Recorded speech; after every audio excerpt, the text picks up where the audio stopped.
maintain VFR out below 4,000 on departure. Expect 4,500, 10 minutes after. Departure frequency 125.2, squawk 4601.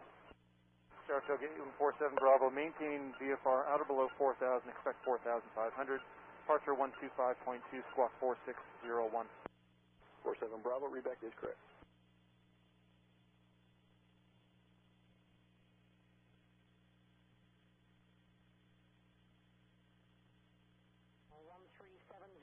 Squawk 5551 and ident.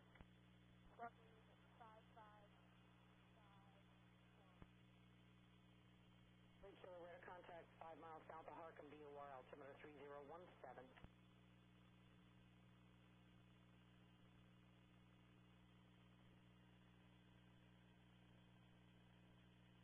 15494 Norfolk approach, thank you, altimeter 3017.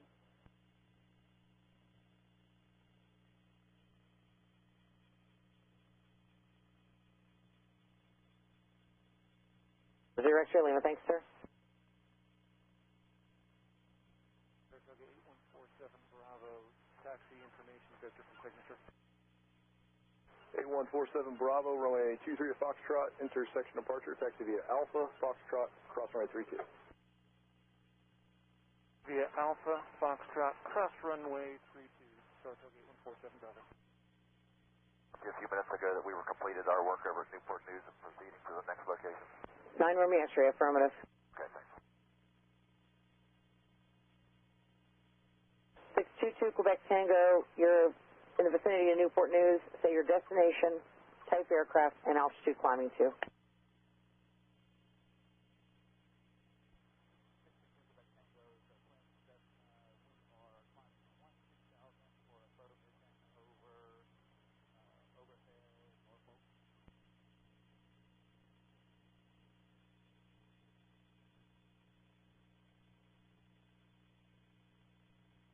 Two Quebec Tango, squawk 4347 and ident.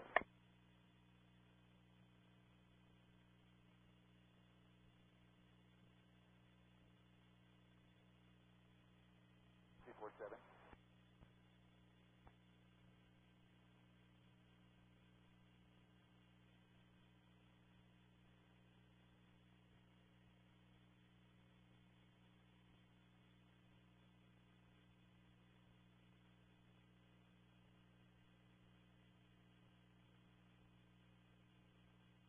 Number 13701, we're at a contact 4 miles north of Hampton Roads Airport. Altitude indicates 3,600, Norfolk altimeter 3017.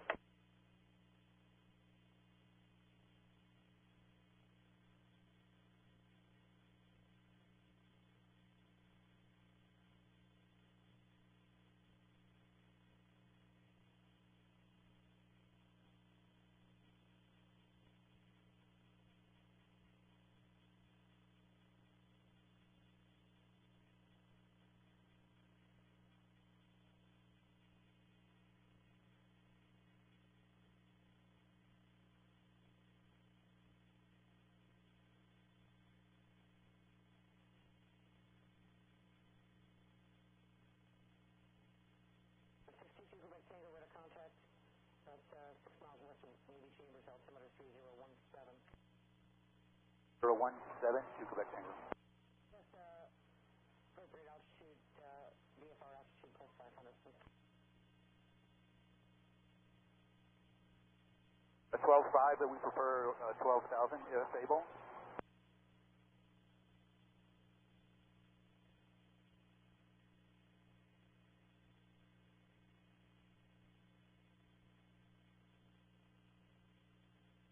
Three 784 Tango, Norfolk approach, ident.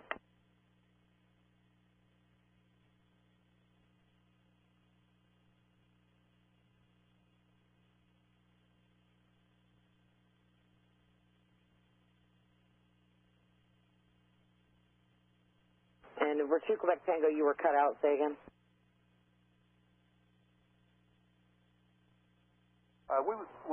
We can do 12,500, but we would request 12,000 if able to Quebec Tango.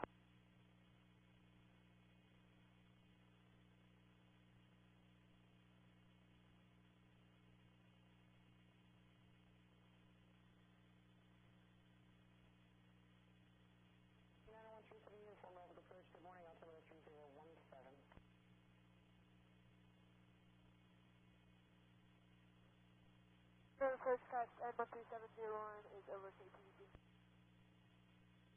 3701, yes ma'am, radar contact over Hampton Roads Airport, altimeter 3017.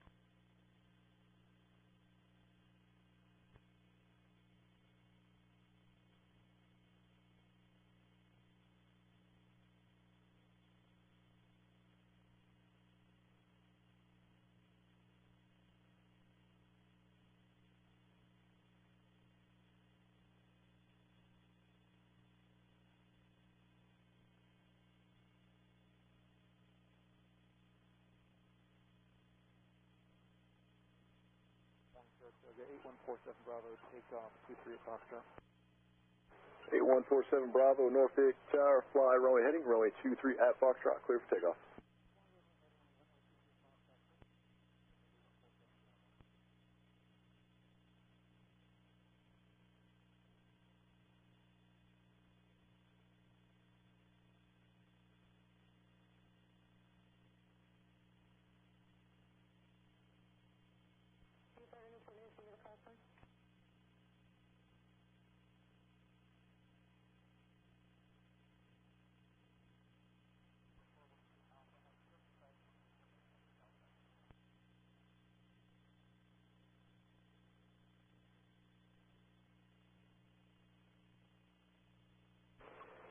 Two Foxtrot Golf, Norfolk approach, thank you, altimeter 3017. 59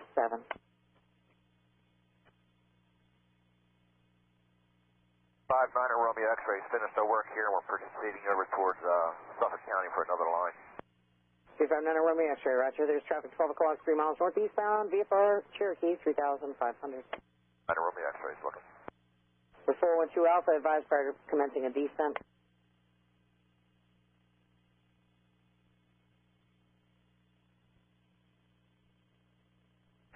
Juliet, back with you, visual 25 with Victor. Affirmative, visual 23 with Victor.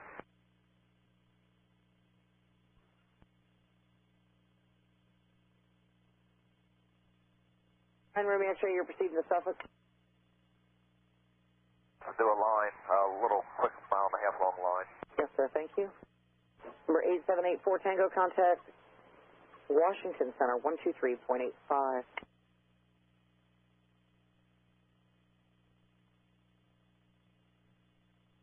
November 8784 Tango, contact Washington Center, 123.85.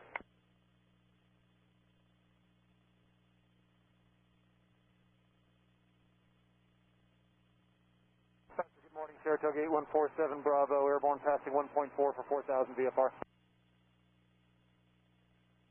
We're 8147 Bravo, Norfolk, thank you, altimeter 3017.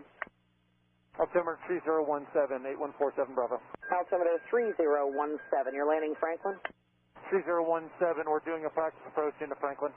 13701, traffic just off the right side and behind you, 4 o'clock at about a half a mile. 3,100 indicated.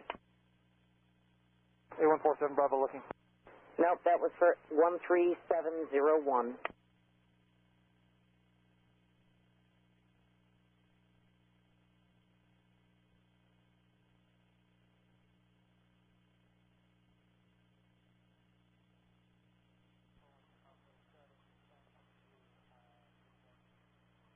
Number 412 Alpha, roger.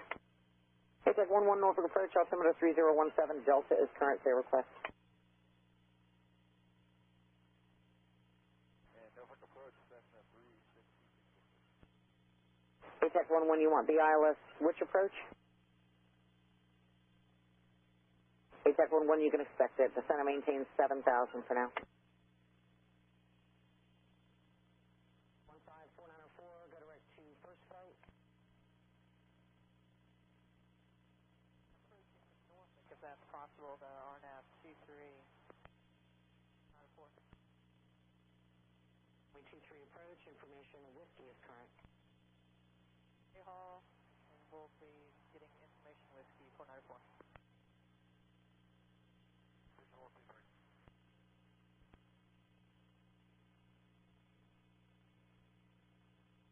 Whiskey, say again? 1870 Juliet, visual 23 with 1870 170 Juliet, thank you. Altimeter 3017, proceed inbound for Norfolk.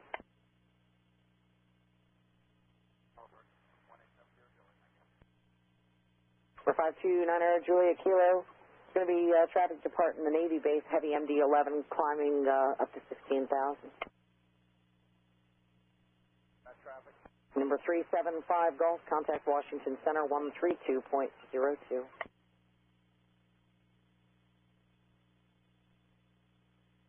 $97.94 out of 1.9 for 16,000, heading 280. FedEx 9794 Heavy, Norfolk departure, radar contact, turn left heading 260, vector climb. Left turn 260, FedEx 9794. ATAC 11, turn left heading 010. 15494, descend and maintain 4,000.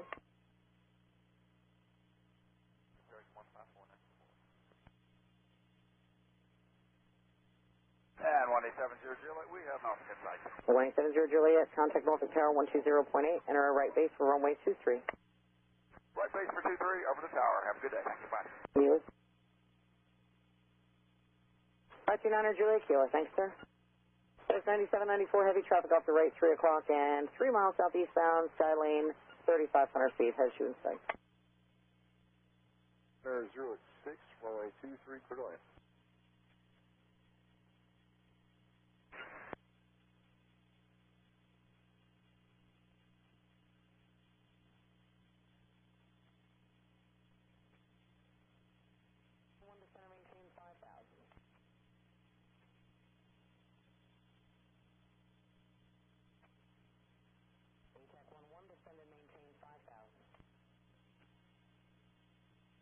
November 13701, contact Ocean approach 123.9er.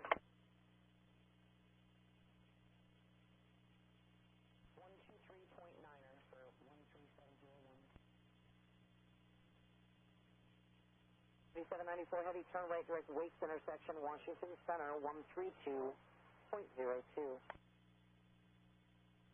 794, good day. Good day, sir.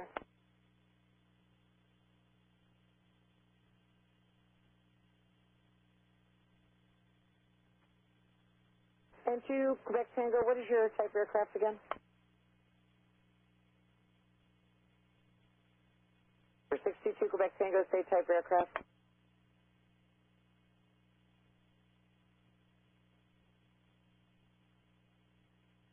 November 622 Quebec Tango, Norfolk.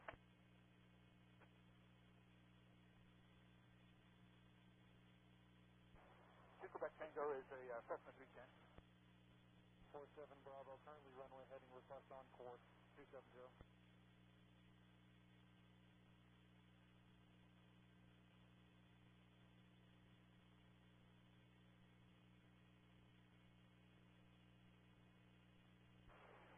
Quebec Tango, what lines you, just give me an idea of what kind of air work you're going to be doing, how far away from Norfolk you're going.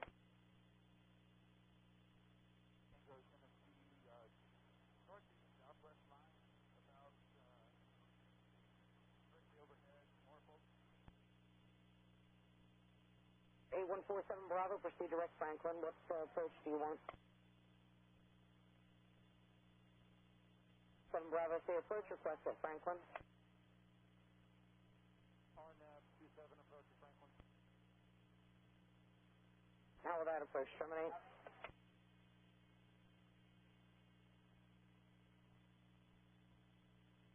Number 8147 Bravo, practice approach approved. No separation services will be provided. Go direct to JADIM, J-A-D-I-M. Are you going to be doing the procedure turn?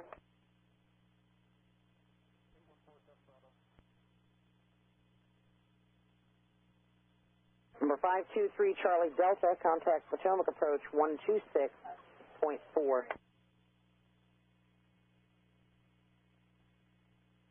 Yes, sir. Number 2 Foxtrot Golf, proceed direct Newport News if you're not doing that already.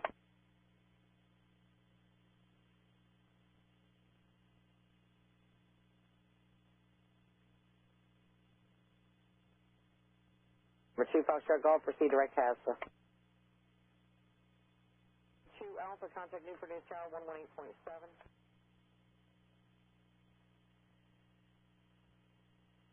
The 529er Juliet Kilo, contact Oceana approach 123.9er for advisory. 23.9er for advisory. Thank you, sir. Envoy 3362, turn right heading 070, vector descent, descend and maintain 5,000. We're 8147 Bravo, cross gate, a matter above 2,000, cleared RNAV runway 27, approach Franklin. Nav 27 approach Franklin, Saratoga 8147 Bravo.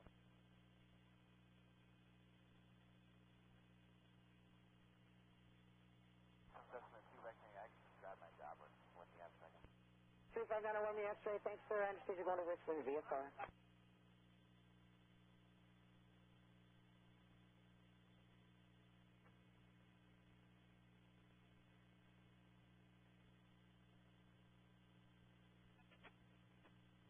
yes sir, thanks for confirming.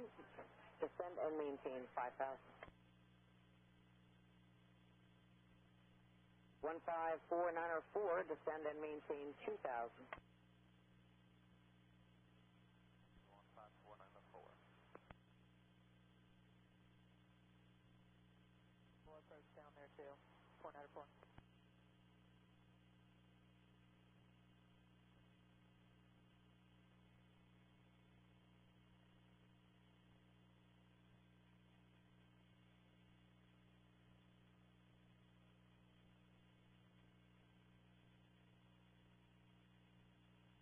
Niner Juliet, contact the Tuscan approach 127.905.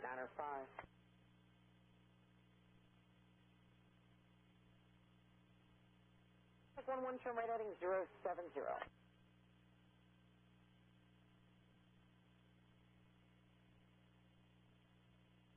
And ASEC 11, descend now to 3,000.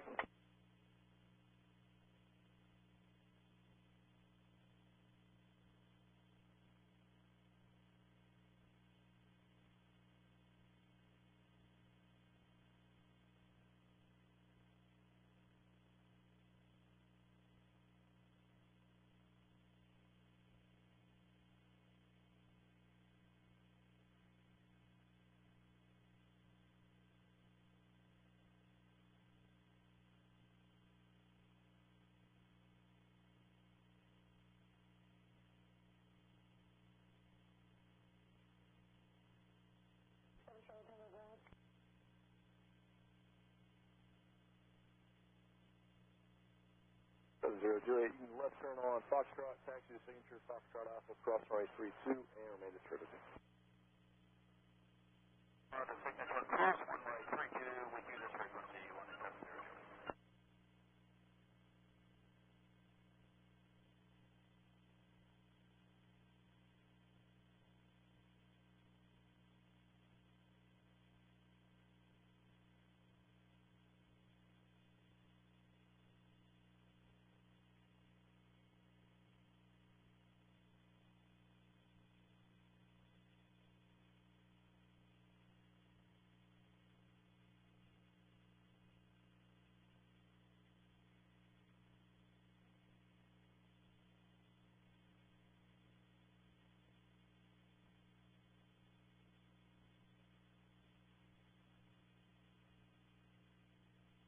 Perfect, Delta 22, 14 out of 18 down to 11 and ground. We are Richmond.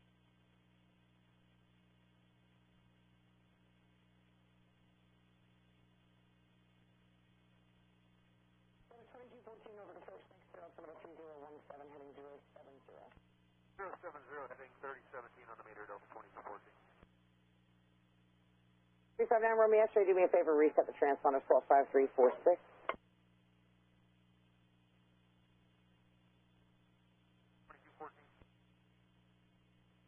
Couple at once, Envoy 3362, turn left heading 050. 3362,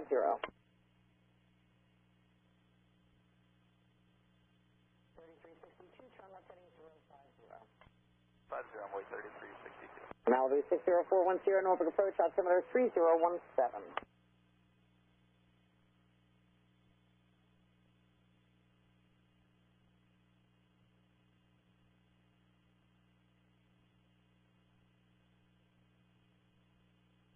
Couple aircraft checking in at once, Malibu 60410, Norfolk altimeter 3017.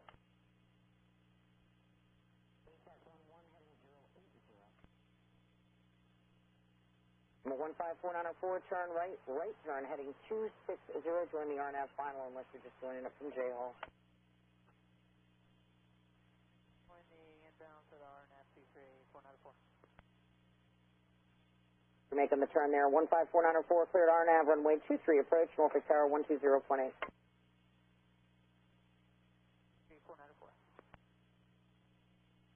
Charlie Tango, you can proceed direct to Newport News if you're not doing that already. There's VFR traffic 1 o'clock. And about a mile and a half southwestbound, 4,500 indicated.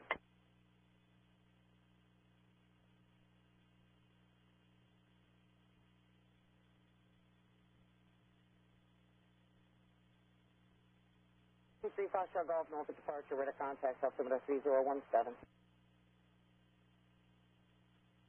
Other 2214, descend and maintain 5,000.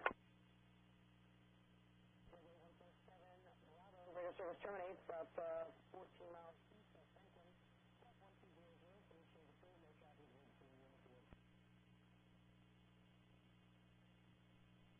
3 Foxtrot Golf, you're landing Greensboro. Start proceed on course to Greensboro.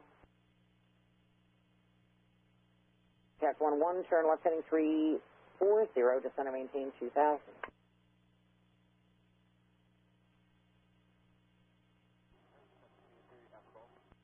Left. 5 left, runway 3362. Number 623 Foxtrot Golf, what altitude you looking for, sir? VFR to 16,500.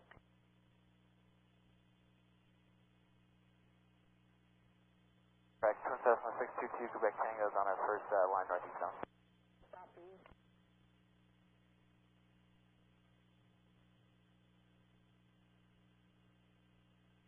When you can expect the next push instructions to be turn right heading 320, maintain 2,000.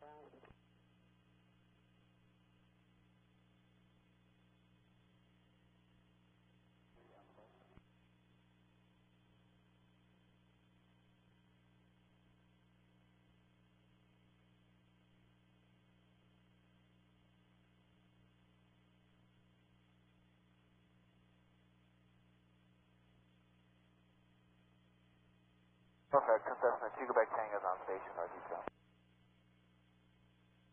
I'm sorry, I was offline. Who's that? Station northeastbound. ATAX 11, turn left heading 240, just on the localizer. If you need to turn further left than that, you can turn left. At your discretion to pick it up.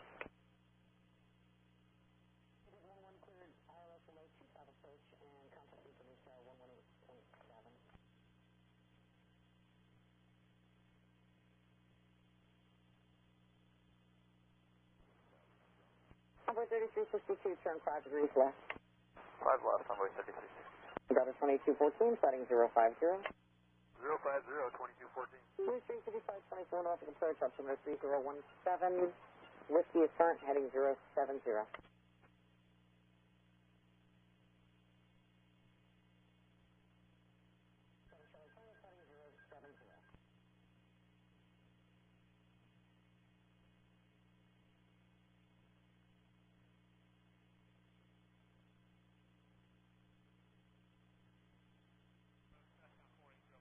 We're overhead Newport News, field, just circling maintenance flight at that block 2,500. 15494, contact Norfolk Tower 120.8. 0.8494. 3362.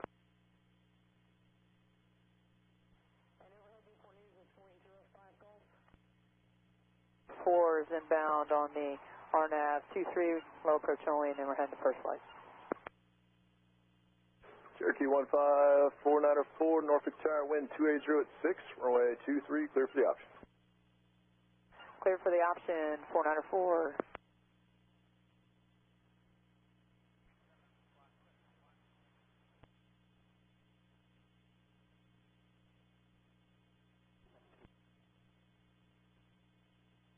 Seven 733 Alpha Golf, go ahead.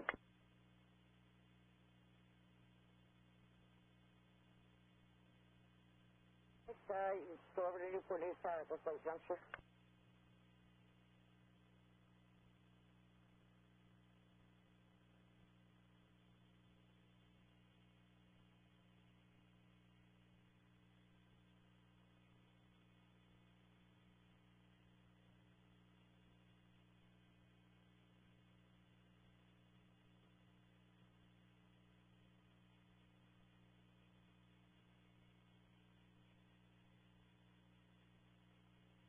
Delta 2214, turn 5 degrees left.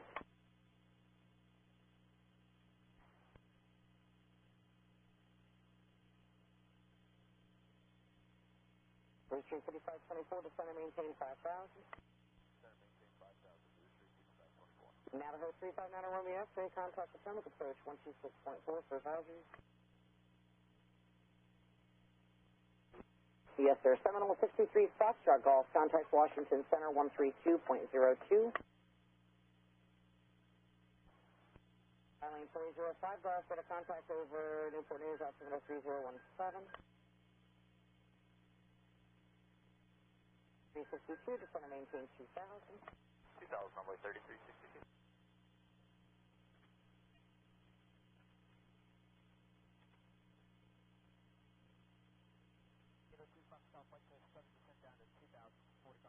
Nine 967 Charlie Tango, radio service terminates 1200, and actually, you know what? Stay on that code and just enter a right downwind for runway 26.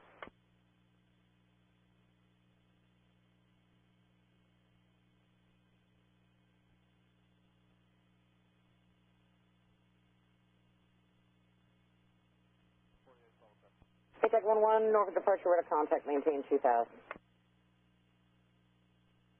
Charlie Tango flighting 060, please maintain outer above 2,500.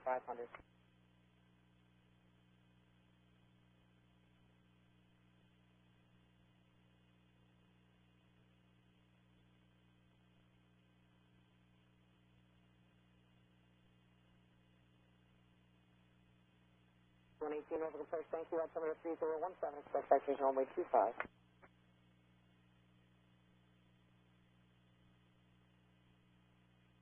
We got two Piedmonts on different frequencies. Piedmont 6148, Whiskey's current altimeter 3017, go direct J Hall for the ILS 23.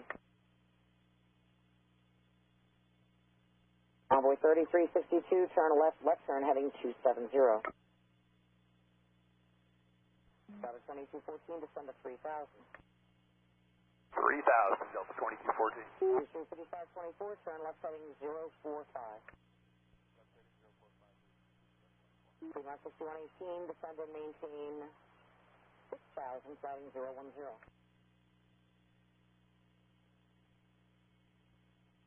One turn right heading 060. 2148, descend and maintain 2000. Envoy 3362, turn left heading 230 for the fuel site. Envoy 3362, clear visual approach runway 23, Norfolk Paris 12020.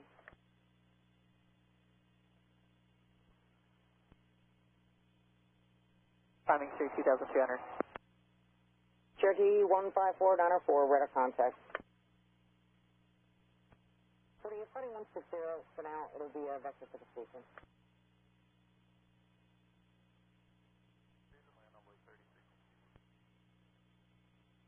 For Piedmont 6148, Piedmont 6148, turn left heading 160, vector station. 32, how do you hear? Thank you, sir. I'll get right back to you. What you can, thanks. 60, descend and maintain 3000 now. 160 down to 3000. And just to clarify, Piedmont 6118, you're down to 6,000 on a 10 heading.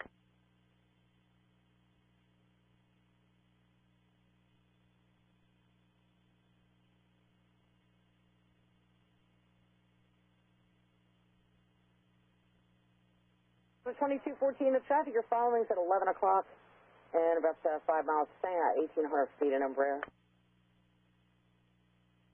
Oh, 2214. Yes, sir. Delta 2214, number 2, following Embraer for a visual approach, runway 23. Number 2, following the Embraer for a visual. Are we cleared for that? Yes, sir. Clear visual approach, runway 23, following the Embraer, and Paris 12020. See you later. 20.8, adios. Piedmont 6118, right, turn back direct to J Hall.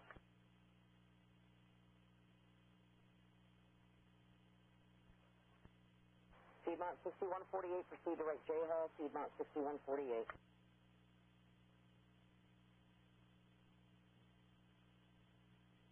Number 154904, maintain 4000, fly heading 200. Heading 200-494, and with request, can we head back to Shenandoah just time-wise? Would that be possible? 15494, maintain 4000, turn right direct Shenandoah. 4000, turn right direct to Shenandoah, 494. Rack 32 proceeds in the vicinity of Lake Drummond, and I understand you want to hold there?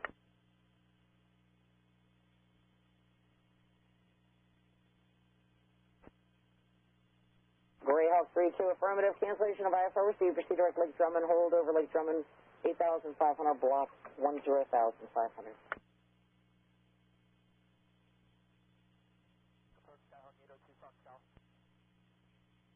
ATRAC 11, if you can reduce your speed for me, please. Left 90 for 23. 2148, cross J-Hall, outer above 2,000, cleared ILS for my 23 approach.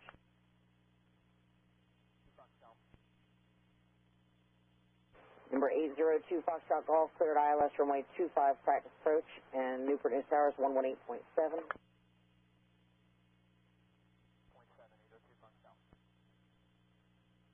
Blue Street, 5524, turn 5 degrees to the right.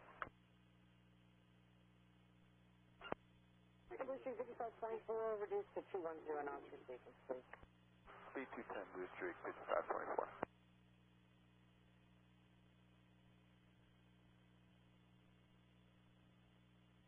ATRAC 11 got a Cessna Skyhawk on the ILS. I'll have to give you some delaying vectors. Turn right heading 140. 7 Charlie Tango, contact style 118.7.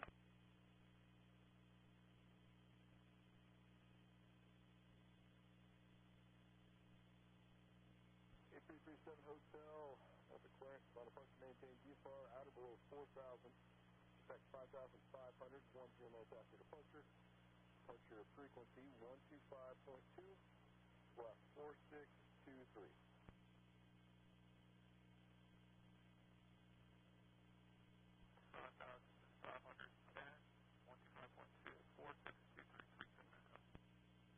Hotel, readback is correct.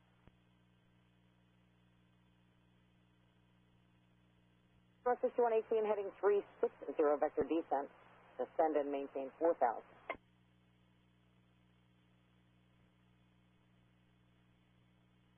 One 37, uniform, contact Washington Center, 123.85.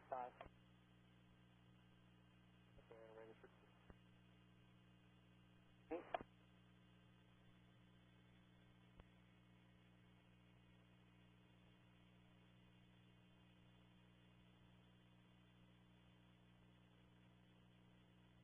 11, flighting 170.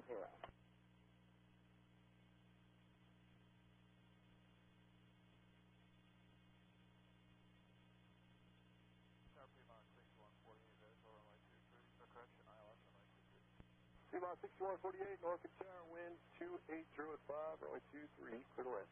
Clear to land, runway 23, Fremont 6148.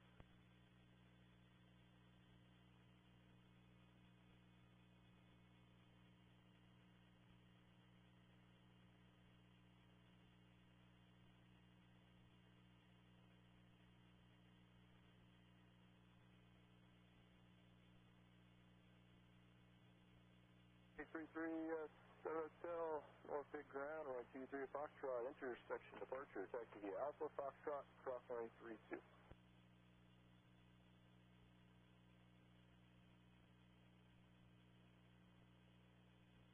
Roger.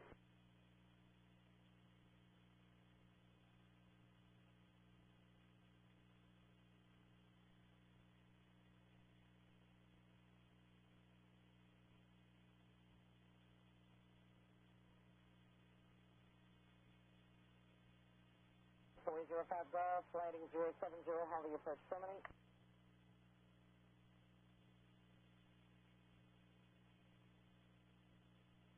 Boy 05 Golf, Roger. Expect vectors to the island from 25 approach.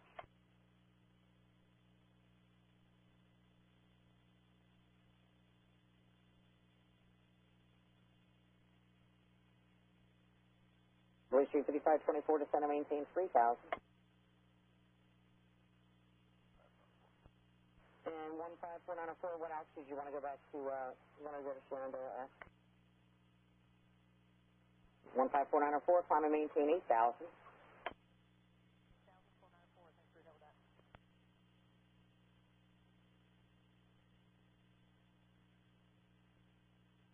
11, turn right turn heading 310. So Street 5524, turn left heading 320.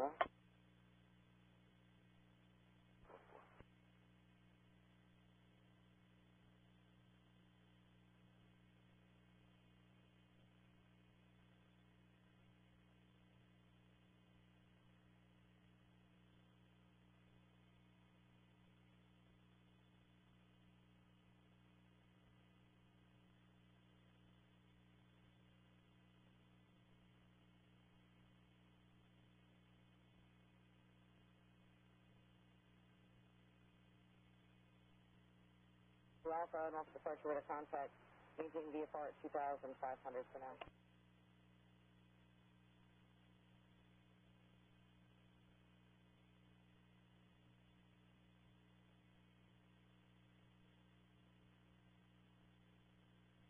Street 5524, turn left heading 250, from the localizer.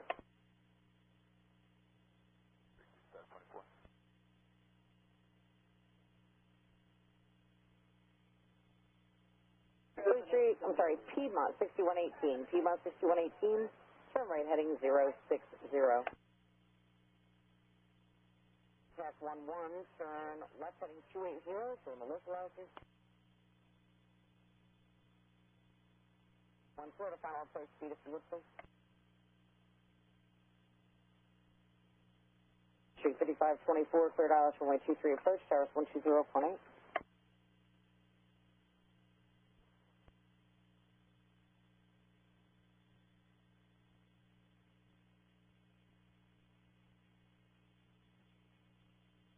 Check 11 Newport News Tower 118.7, you're cleared ILS runway 25 approach.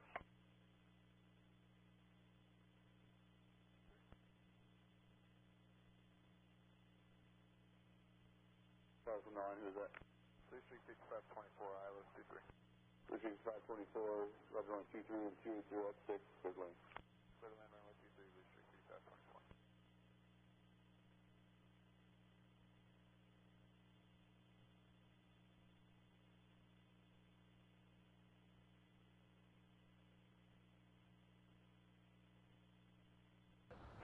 Golf, climb VFR to 3,500, please. You're going to be sequenced behind an Embraer jet.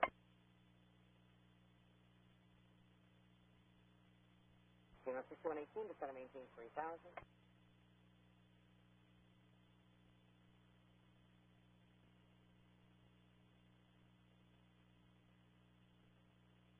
Station 1 Golf Sierra North approach, good morning, altimeter 3018.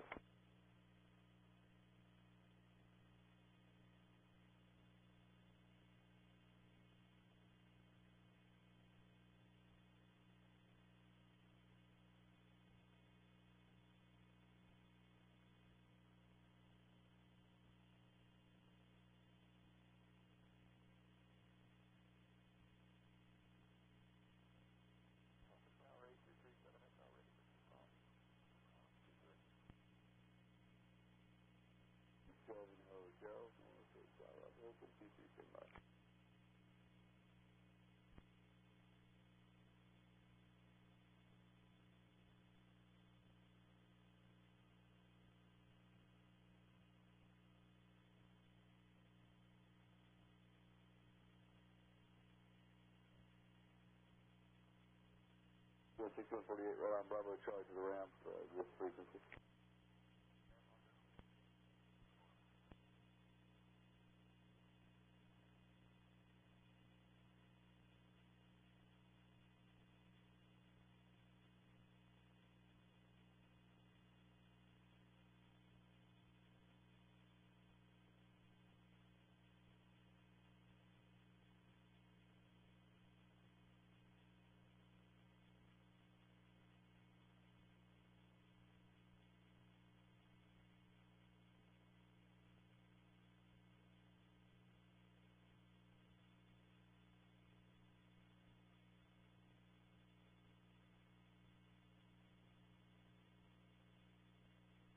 Once you Alpha, time to your requested VFR altitude.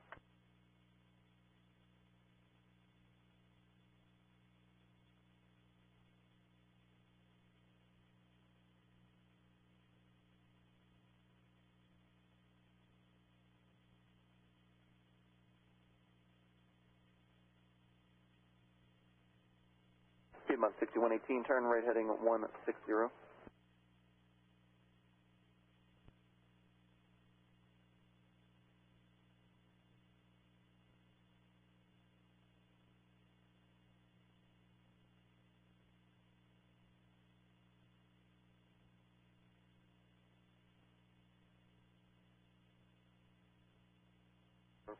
Dolphin's going to maintain 2,000.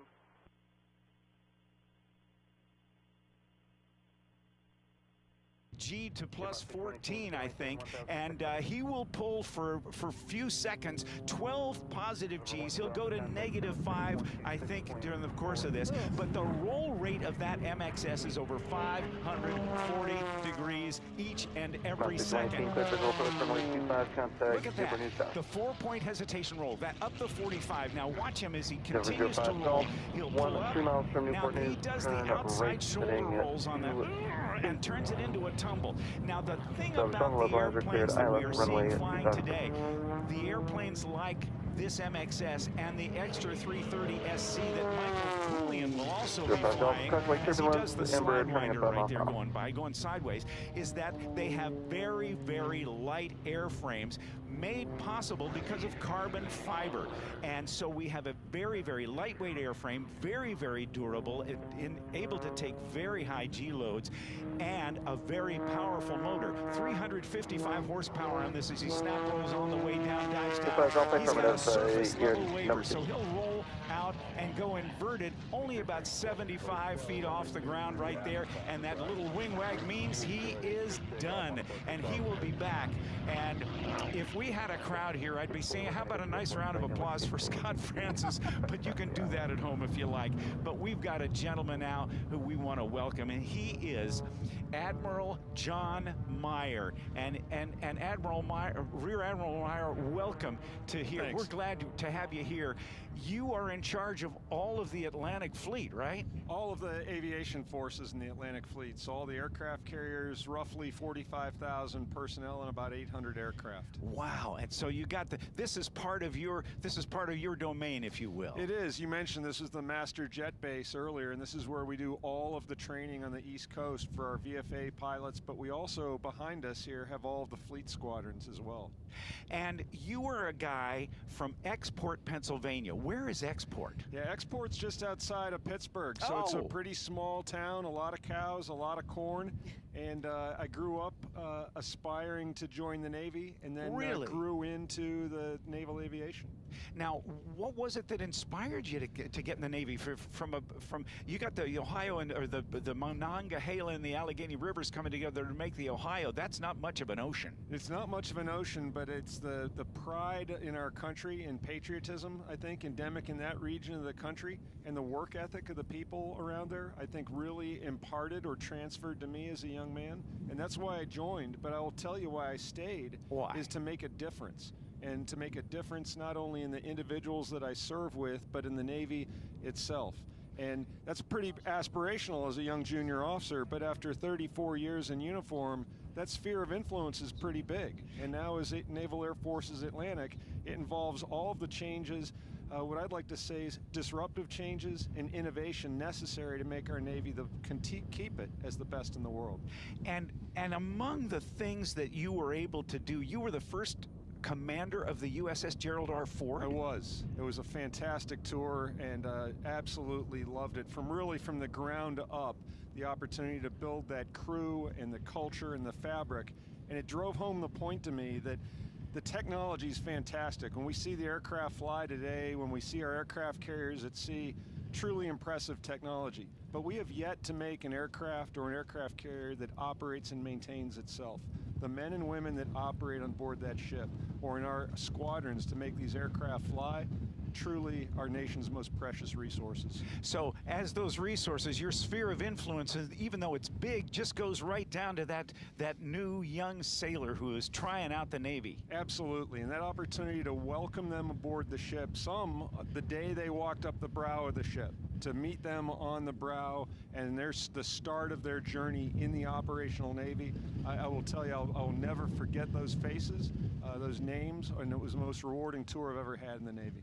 That's awesome. Do you remember air shows as a kid? Do you ever go to the air shows in Pittsburgh? You know, I kid my parents about this. They never took me to an air show. And I still give my dad a hard time about that. I grew up and I can remember air shows going on in Westmoreland County and in Pittsburgh, asking a couple of times, and it's like, no, we're not going to an air show. And here I am at this great air show here at Oceana today. Well, this is one that is, it's kind of like the phoenix bird that rose from the ashes, because with all the COVID issues and the number of air shows that had to cancel, well, even you, Stephanie, had some that canceled, right? It's been something that we've seen all over the place, but I think I'd like to hear from you, given your rich history, nearly 700 carrier landings, you know, thousands of hours in jets.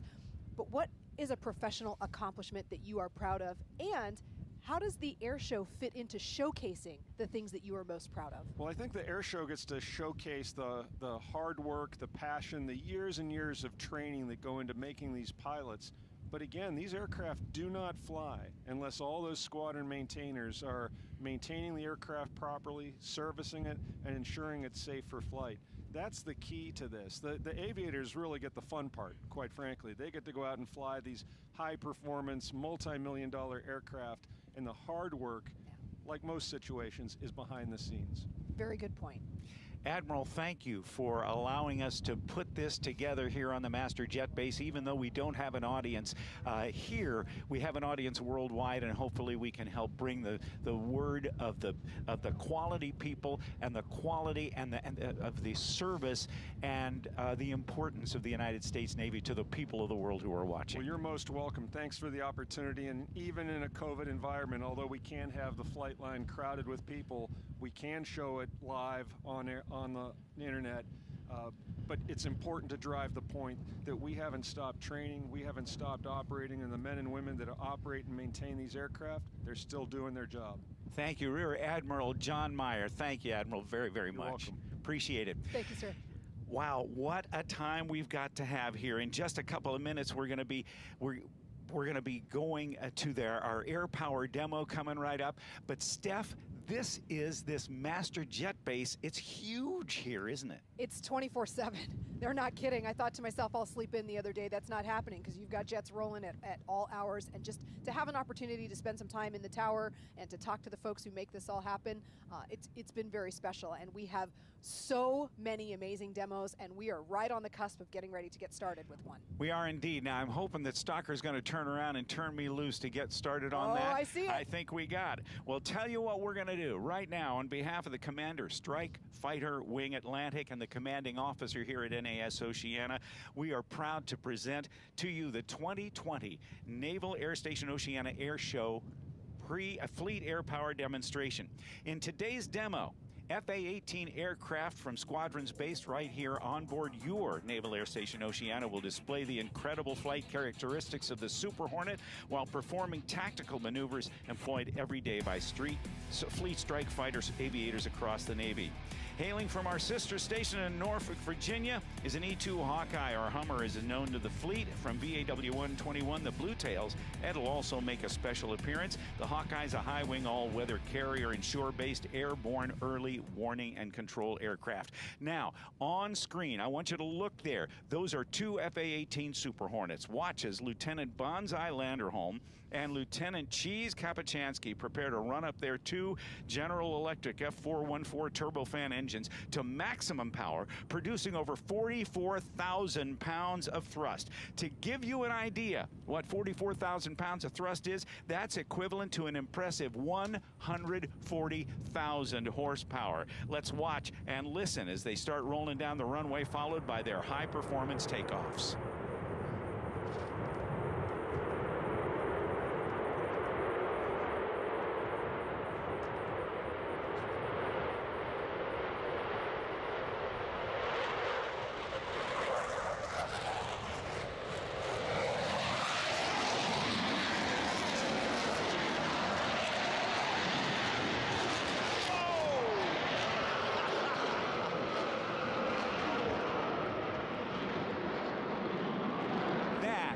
Spectacular. Now I want to introduce a lady who is going to tell us about that E-2 Hawkeye. States Navy's second operational E-2D squadron. Earlier this year, the mighty Bluetails, along with carrier Air Wing 7, returned home from a record-breaking 10-month combat deployment to the 5th, 6th, and 7th Fleet areas of operation. They flew over 2,300 hours in support of combatant commanders and the carrier strike group. Now, it's in its downwind. It's going to get to a speed at which it can safely lower the landing gear, and it's going to land for us, right? Yes, it is. This is a Grumman aircraft, and when we go back in time, Shraddha, to think of what Grumman has meant to the United States Navy with the Wildcat back in World War II, the Bearcat, the Hellcat, and then the Tiger Cat, and of course the venerable F-14 Tomcat. But this is another one of the ironworks, the Grumman Ironworks, started out on Long Island, and Jimbo O'Neill and Lieutenant Ed Phillip, Ed Baiani, bring the Hawkeye in for a break. So they would be overhead the carrier at 800 feet and descending down to 600 feet, doing that braking turn, which is going to help the plane decelerate. And that way the pilots can lower the landing gear, the flaps, and most importantly, the arresting hook, which is going to allow the E-2D to come in and take a trap, as we call it, on the carrier. And the trap and the descent rate is, as I was talking to Scooby yesterday during our rehearsal with the VFA 106 demo team, the Gladiators, he's saying that they're having a descent rate of 700 some feet per minute. Is that correct? Yes, that would be about what they're going to be doing. And now as that pilot comes in, they're going to be also talking to the landing signals officer, the LSO, we call them paddles, who is basically going to be telling them where they are above or below glide slope, left or right of center line, to add power, take power back as they come in, just in order to make sure that they are going to have a safe trap on the boat. Okay, and the glide slope, for those of you who may not be initiated, is the angle at which the airplane descends toward the landing point to make sure you're right on target so you don't undershoot or overshoot the point on the runway, or in this case, the very small area of a carrier deck where you need to have that hook catch. Yeah, absolutely. And they're doing this daytime and nighttime, so when they're coming in, it is essentially landing on a postage stamp in the middle of the ocean. How does it handle in winds like this, given the radar dome on the top? You know, we trust that our pilots have had a lot of training and know how to handle this, and that's why we practice. Nice. So we see smoke coming off the tires. That's unlike civil aviation or general aviation aircraft. We flare when we land to touch down gently. You just plant it. Actually, when they're coming in on the boat, you definitely want to be angled up a little bit, and that's going to allow that hook to catch that wire on the boat. Yeah, but we don't grease it. No, we just put it right down. Now, this is another feature we're going to see right now, right? Yes. They're able to reverse the angle on the propeller blades to reverse it so it can back up like a school bus. Yeah, so right now, those two 8-bladed props are actually going to be spinning in reverse. They produce 2,000 horsepower in full reverse, which enables that 46,000-pound aircraft to stop in just over 1,000 feet. So that ability to reverse out of the grasp of an arresting cable on the deck of a busy aircraft carrier is a unique ability that's going to allow the Hawkeye to quickly exit the landing area and be parked so that another aircraft can come in and trap right after.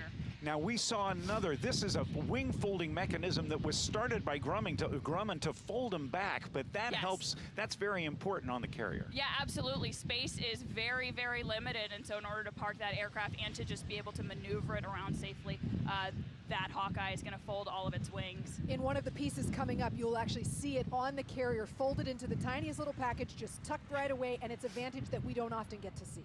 All right, Shraddha, stick around. Boss, how we doing? Are we ready to call these guys in? Let's do it. Well, the venerable FA-18 Hornet is an all-weather supersonic aircraft designed from its inception as a multi-role aircraft, a combat-based aircraft either on land or on the carrier, able to conduct fighter attack and a multitude of other missions anywhere, anytime. Boasting a top speed of 1.8 Mach. That's 1,200 miles per hour. That's going from here to Denver in an hour. That's pretty fast. The F-18 is capable of bringing a broad spectrum of GPS and laser-guided bombs to the battle space, as well as advanced air-to-air missiles. Possessing superb maneuverability, exceptional reliability, and a wide array of combat systems, the F-18 Super Hornet is the world's premier carrier-based strike fighter. So let's work here now as we do our first demonstration with the F-18s. Head-to-head from the left and from the right, Lieutenant Landerholm and Lieutenant Kapachansky are doing the merge. Head-to-head. Kapachansky is coming from the left in a simulated dogfight. As they cross, Lieutenant Landerholm will call fights on, rapidly maneuvering his aircraft into an offensive position, highlighting the remarkable agility of the Super Hornet.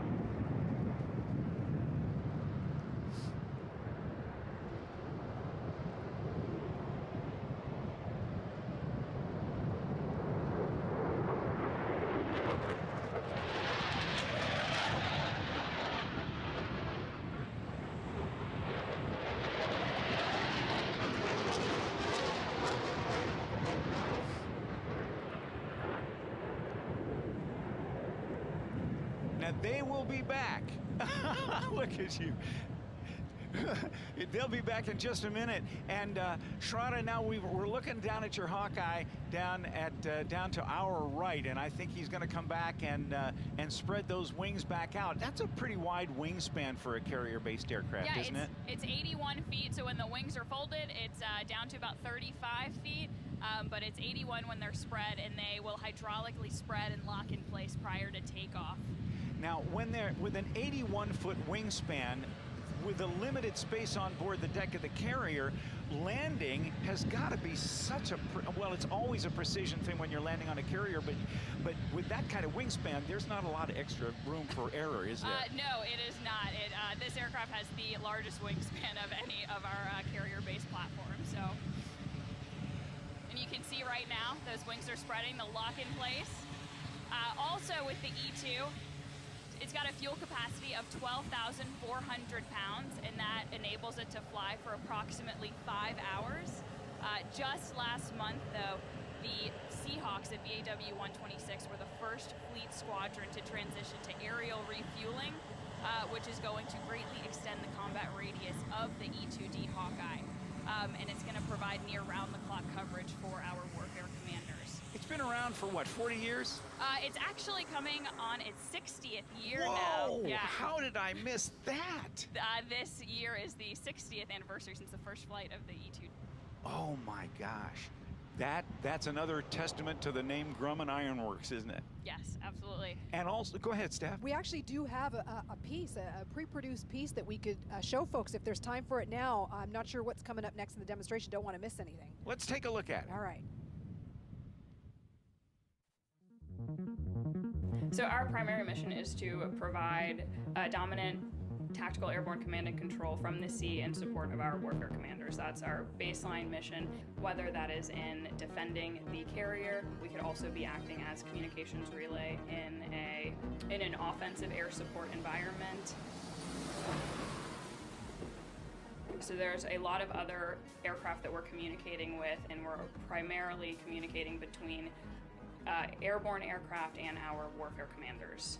The trickiest part, honestly, the hardest days we'll have out there is a 4-hour day flight, come back, land on the ship during the day. You never even get out of the plane, get gas, launch back up, 4-hour night flight, and you come back, and at the end of a 9-hour stint in the plane, you're trying to land this thing with, 4 other people in the plane that just want to make it home alive, and you're usually pretty low on gas at that point.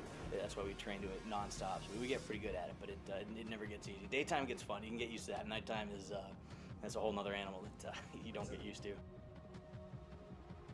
Even at the end of long deployments, of which I've had several now, going up to the flight deck and just seeing how big everything is, the spinning radars, the huge planes, and you're a part of it. Your helmet on, your flight gear on, and you're pre-flighting the plane to take it off a catapult. It's just, that never ever got old for me, and that's why I'm still doing it.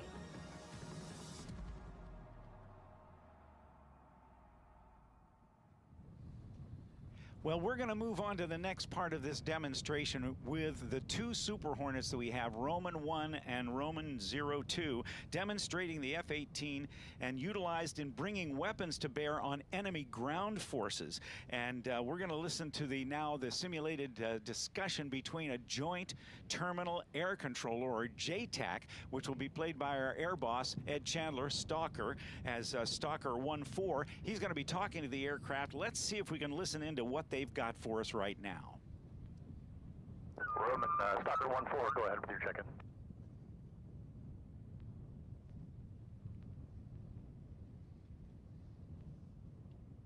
Roman, Stalker 1-4, go ahead with your check-in. Stalker 1-4, Roman 1, 2 Super Hornets checking into the track. Roman, Stalker 1-4 is a 4-man fire team of air bosses protecting a television crew here aboard an AS Oceana. We're taking light but effective fire from some safety anarchists that are located across from our position in a tree line. This will be a modified 9-line. Advise when ready to copy. Roman 1, ready to copy. Line 4, 20 feet. Line 6, 18 Sierra, Victor, Foxtrot 077751. 1 bomb each. Final attack heading 050, plus or minus 10 degrees. TOT immediate. Roman 1, reads back line 420 feet, line 6, 18 Sierra, Victor, Foxtrot 077751. 1 bomb each aircraft. Final attack heading 050, plus or minus 10 degrees. Advise when ready for a chart talk on. Roman 1, ready for chart talk on. At the midpoint of the long southwest-northeast running runway is a diagonal taxiway called chart contact. Roman 1, chart contact. From the north end of that taxiway, your target is 200 meters to the west in a tree line. Be advised, friendlies are 500 meters south.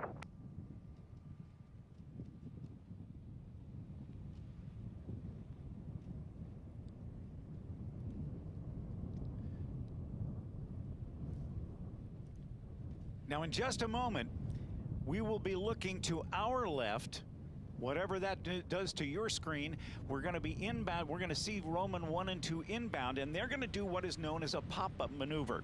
That involves coming in very low to avoid being seen by detected by radar, and to maintain the element of surprise. They'll then pop up, and let me get this model out here, if I may, of this Super Hornet that we got. Did you get your plane on a stick? I got the plane on a stick. Thank you for the folks at VFA 106, the Gladiators. They will come in very low. They will then pop up to about 1,500 feet. They'll roll inverted to keep positive G on the airplane, which is what they like. Then they will dive down, roll upright, and then deliver their ordnance and then bug out. That's how that's going to work. So we should be seeing them inbound any time here. Stalker says he's got them low and to the left, and there they are. We've got them. Watch them as they do the pop-up.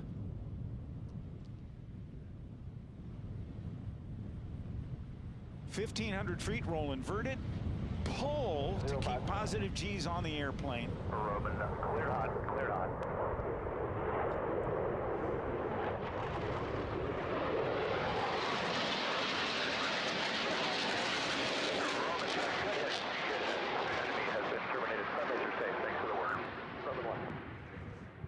And that's the termination as they do their pop-up attack. Good hits for all those guys.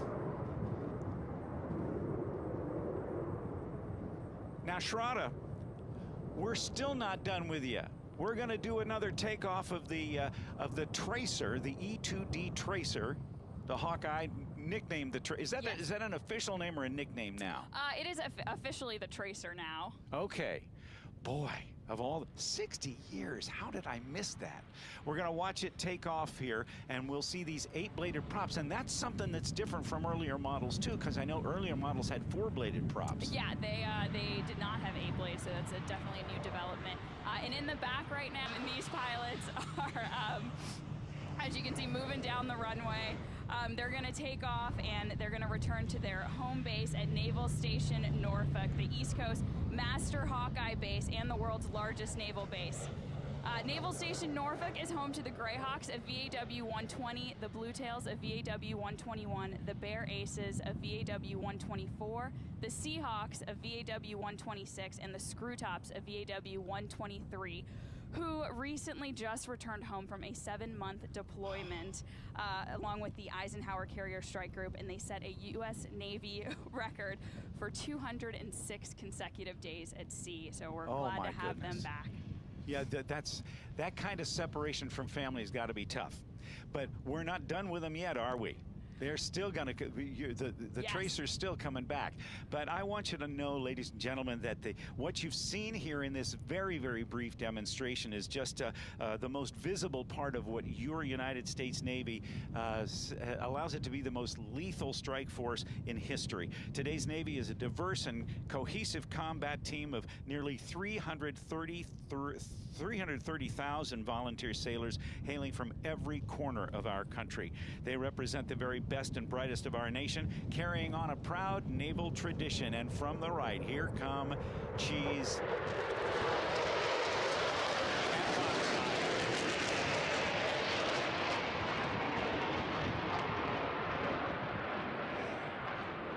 Now they're going to join up. I want to take you back in time, if I may, to back in the 1970s when the United States Air Force was looking for a brand new lightweight fighter. There were two competitors for that fighter. One was the General Dynamics YF-16. The other was the Northrop YF-17. Well, the YF-16 wanted to become the F-6. It became the F-16 Fighting Falcon that the Air Force still flies today. But the YF-17, a lot of people thought was going to be either scrapped or put into a dark corner of some obscure aviation museum. But the Navy was looking for a replacement for the F-4s that they used to have here at Oceana.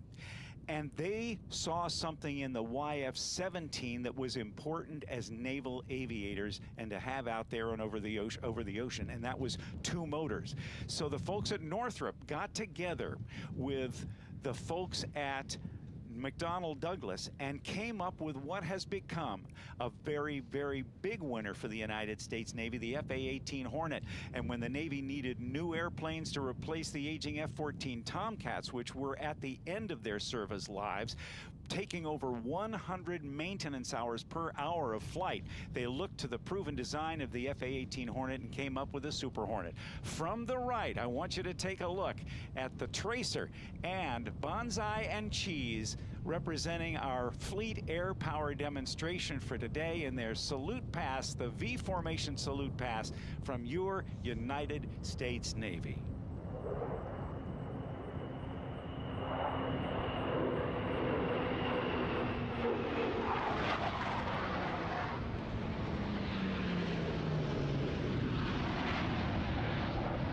Shroda, you got to be proud. Yes, absolutely. And I just want to say on behalf of Captain Mike France, Commander of Airborne Command Control Logistics Wing of Point Mugu, California, and our commanding officer, Commander Neil Fletcher, we are so happy that we got to be a part of this today. This is awesome. Steph, we've got more, haven't we? We have so much more in store, but to see, as they describe it, the digital quarterback of the team flanked by two amazing aircraft. Just a wonderful experience. Thank you so much for being a part of this, guys. Do stay tuned. We've got the Rhino demo team and lots more in store, and you are watching this content live. We're so happy you're joining us. Thanks, everyone. Stay tuned.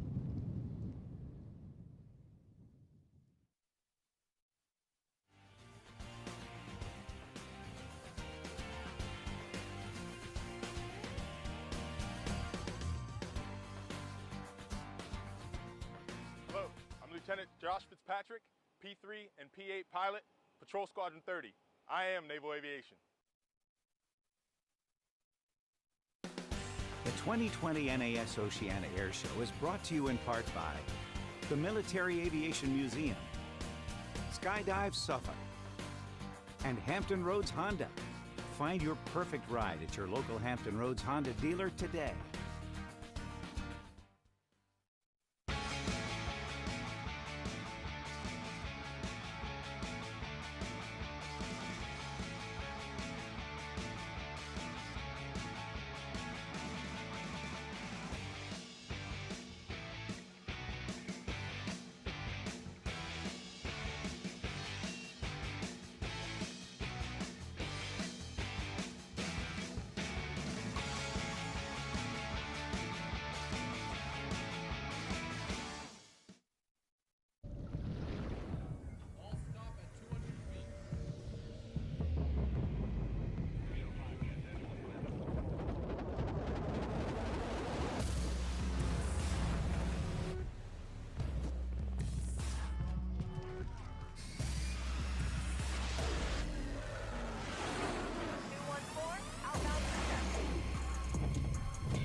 Aviation is more than passenger travel.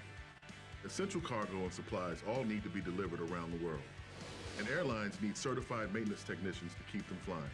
How do you become a certified AMT? You train at AIM. Visit traintomorrow.com. The average salary of aircraft technicians in the U.S. is over $67,000. Veterans, ask how you can graduate debt-free. Visit one of our coast-to-coast campuses today. Call 888-FIX-JETS. Were you an outstanding athlete in high school or college? Are you still interested in competing at a high level? The All-Navy Sports Program allows sailors who possess the athletic skills to represent the Navy at higher level national and international competitions. Enhance your Navy experience by joining the All-Navy Sports Program. Visit NavyFitness.org and select the All-Navy Sports tab. Want to experience the thrill of flight live? Check out Summer of Flight at the Military Aviation Museum in Virginia Beach every Saturday through October 31st. Visit summerofflight.org. See our world-class warbirds out on the flight lines and feel the roar of the engines during our safe, socially distant flying demonstrations. Summer of Flight is included with your general museum admission and is free for museum members. For more information, visit summerofflight.org or call 721-PROP. I'm aviation machinist mate third class Evan Gallagher. I perform scheduled and unscheduled maintenance on the turbofan engine, and I am Naval Aviation.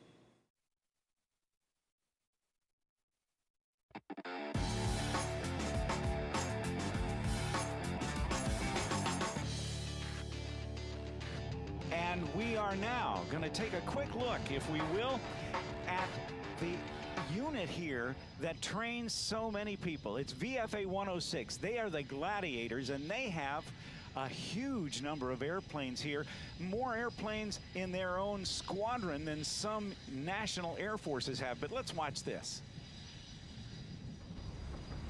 The Carrier Strike Group, I and many people would argue, is the United States power projection capability.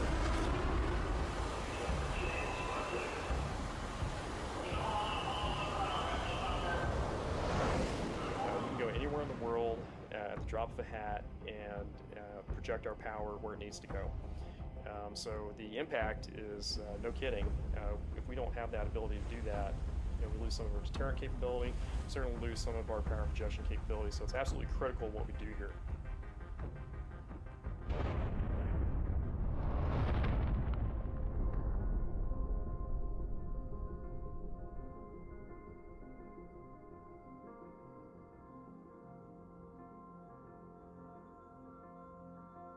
My name is Commander Dan Catlin, Commanding Officer of VFA 106. To give an idea of kind of the scale, size, and tempo of things that goes on here, we have 1,300 people, including civilians, and most of them are sailors. We do have civilians that work here as well, and we have 46 aircraft. And on any given day, we need to have all those resources ready to go so that we can support training, which is incredibly important because from this squadron and our sister squadron, VFA 122 on the West Coast, we are generating the fleet replacement for all our crew, for the pilots and the weapon system officers flying the Super Hornet. Every single person, I tell my newest check-ins, and I meet everybody when they check in here to welcome them aboard, and I tell them all the same thing, that there's not a single person in the squadron that is more important than another person. I don't view myself as a commanding officer as any more important than the brand new 18-year-old airman, because both have important jobs, and if we don't do our jobs, that's going to come at the detriment of our mission. Like the last step. And so everybody takes everybody in this command, military or civilian, in order to get the job done. Step one for us is essentially a pilot at VFA 106. Your job is to kind of instruct the new kind of generation of people coming through. Not necessarily generation, but guys who are about 4-ish or so years younger. So gone through a full fleet tour, essentially about 3.5 years. Coming back here and now just pretty much taking all the experience I've learned within the fleet, coming back now and just teaching guys who are just now learning to fly the F-18. And essentially get them like a baseline knowledge to get ready and prepare themselves for going out to the fleet and essentially doing what I did about 3-4 years ago. This aircraft has about a gajillion moving parts on it. We're pushing these aircraft hard. and it requires dedicated efforts of everybody to get those aircraft flying and up in the air and safely recovered.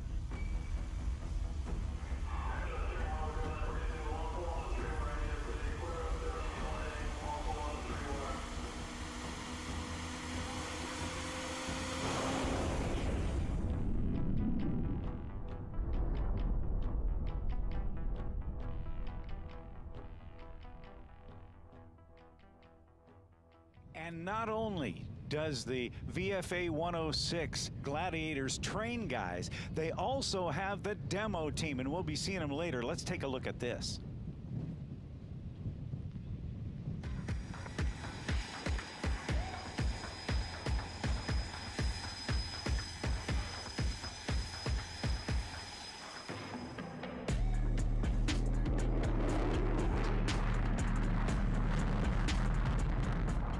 Our goal is to travel around the country and show the tactical ability, the performance, and the power of the F-18, push the envelope and demonstrate that to the public, and then hopefully instill in them passion and desire to serve and potentially go into naval aviation themselves. That's the ultimate goal. You know, strapping in with you and your pilot and just going out there and pushing that thing to its limit, that's the fun in it. And I don't think it gets much better than that. Stop that. Yeah, I hear him check to the noise. Strap for the top end. I hear him check with the prize. Let's keep walking, yeah. Just too sharp with the prize. Don't tell me I'm awesome, yeah. How to burn on the pine. If you want to touch me, please use caution. Stop that. That's the demo team. And Steph, you've got a couple of guys down there. Well, it's all yours, lady. Thank you very much. I appreciate that. Zero and Syndrome both representing themselves very, very well. But now I'm joined here live with them. Thank you guys so much for making the time. We'll make it quick. You had a chance to talk about why your time in the military was so important and the standards to which you hold yourselves to. Now I want to talk about the fun stuff with this demo. It's a little windy today. It is a little windy today. It's going to make the half pass look very good though, nice and slow. I like it's going to take you like, you know, all year to get down the whole way, the show center. I want to know a little bit about, for you guys, what ceilings are we talking for a high show, low show? Usually about 10,000 feet we need to do a high show. If anything less than that, but above 3,000 do a low show. Then if it gets all the way down to 1,500, we'll have to do a flat show. For today, it's probably going to be somewhere in between a high and low. We may try to attempt the high, then obviously clouds look like a play factor. We may have to downgrade to a low. We're going to wing it. That's what I like. We'll just see how it is when we get out there. Syndrome, I got to ask you a quick question before I let you guys go, because I know you've got to get going. When you're in the back seat, you're a WISO, weapons systems officer, but you're along, you know, for the ride to showcase what you do in the real world to the average person who's watching the air show. Are you giving him grief? What are you doing back there when you're doing the demo? Yeah, I'm constantly judging him all the time. No, we work as a crew, so there's very tight parameters on every maneuver, so we're there backing him up, calling commands based on show center, making sure we look good and staying safe out there. So. All right, what time are you taking off? 15:36 this afternoon. All right, you heard it here first. Let's go ahead and we are going to send it back up there. I'm thrilled to have the time with you guys. I know I asked them, I said, which jet? Because we've got 3 here to choose from, and they're like, well, this one's probably the newest. So that's what we went with. And at that point, you know, we're just waiting for things to sort of settle out, and we're going to send it back to you on the set, Rob. Indeed. Thanks, Steph. Thanks, you guys. Looking forward to seeing you fly. And there is I'm carrying this coin with me this weekend. I've been doing a lot of work with the Gladiators over the years, and they made me an honorary, and I've got 2 Gladiators flight suits in my collection. So today, though, just working with a coin. Thanks, you guys, for that. Coming up with so much else going on, we've got a P-8 Poseidon, which is the new sub-hunter that's going to come all the way up from Jacksonville, Florida, from VP-30. We've got the F-22 Raptor, the A-10 demo team, and so much more. And coming up very, very soon, we'll be going to the sky with Michael Goulian. And he's a guy that if you are paying any attention to air shows and or aviation or the Red Bull air races, well, we'll talk more about that that later, but we've got so much going on. We've got a couple of seconds as we get him up to altitude, and then very, very shortly we'll be going live to the cockpit to talk to Michael during as he gets his show started.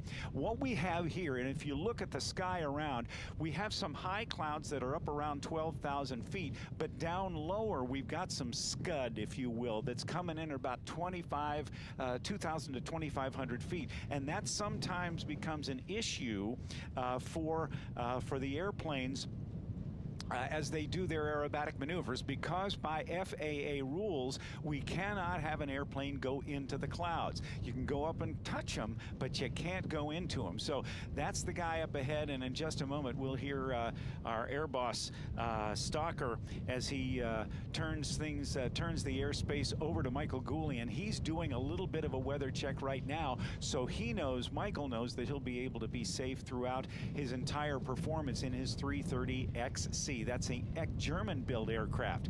Again, one of these airplanes that, well, Walter Extra really is the guy from Germany who changed the way they flew aerobatics, because for years the biplane ruled aerobatic competition. Hey, boss, Michael's ready when you are. Oh, listen to that. Okay, roger that. Michael, the box is yours. Have a good show. Box is mine. Here we go. Over to discreet. All right, I'm going to reach down here, and I'm going to go over to discreet. Rob, Michael's up. Hey, Michael, can you hear me okay, buddy? Loud and clear, buddy. Okay, we're ready for you. Whenever you're ready, give me the time cue. How about 30 seconds?